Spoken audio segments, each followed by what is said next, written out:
முதல்வர் எம்ஜிஆர் அவர்கள் தனது வீட்டிலிருந்து கோட்டைக்கு செல்ல தயாராகி கொண்டிருந்தார். முதல்வரை சந்தித்து மனுக்கள் கொடுக்க பலர் காத்திருந்தனர். அவர்களில் வயதான பெண்மணி மனுவுடன் காத்திருந்தார்.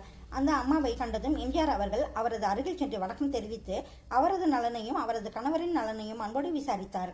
அந்த அம்மா மனு எடுத்து வந்த காரணத்தையும் கேட்டு, கவலைப்படாதீங்க, உங்கள் பிரச்சனை நிச்சயம் தீரும் என்று சொல்லி தனது சொந்த காரிலேயே அவரது வீட்டிற்கும் அனுப்பி வைத்தார். அந்த அம்மா வேறு யாரும் இல்லை, முன்னாள் காங்கிரஸ் அமைச்சரான தியாகி கக்கனின் மனைவி தான் அவர். தியாகி கக்கன் வீட்டு வசதி வாரியத்தின் வீட்டுக்கு வாடகை ரூபாய் 170 கொடுக்க முடியாத நிலையில் இருப்பதாகவும், அதனால் அரசு அதிகாரிகள் அவரை வீட்டை விட்டு வெளியேறுமாறு சொல்லிவிட்டதாகவும், தங்களது நிலையை முதல்வரிடம் தெரிவித்தால் அதற்கு ஒரு தீர்வு கிடைக்கும் என்றும் நம்பி வந்ததாக அந்த அம்மா தெரிவித்தார். அந்த அம்மாவின் நம்பிக்கை வீண் போகாமல் இருக்க எம்ஜிஆர் அவர்கள் அந்த அம்மாவின் வாடகை பாக்கியை தனது சொந்த பணத்திலிருந்து கொடுத்தார். அதோடு மட்டுமின்றி அவர்களது வாழ்நாள் முழுவதற்கும் வீடு இலவசமாக தரப்படும் என்றும் மாதம் ரூபாய் 500 அரசு உதவித்தொகையாக கொடுக்கப்படும் என்றும் கூறினார். இது கக்கன் அவர்களின் தியாகத்திற்கு எம்ஜிஆர் அவர்கள் செய்த மரியாதை எனலாம்.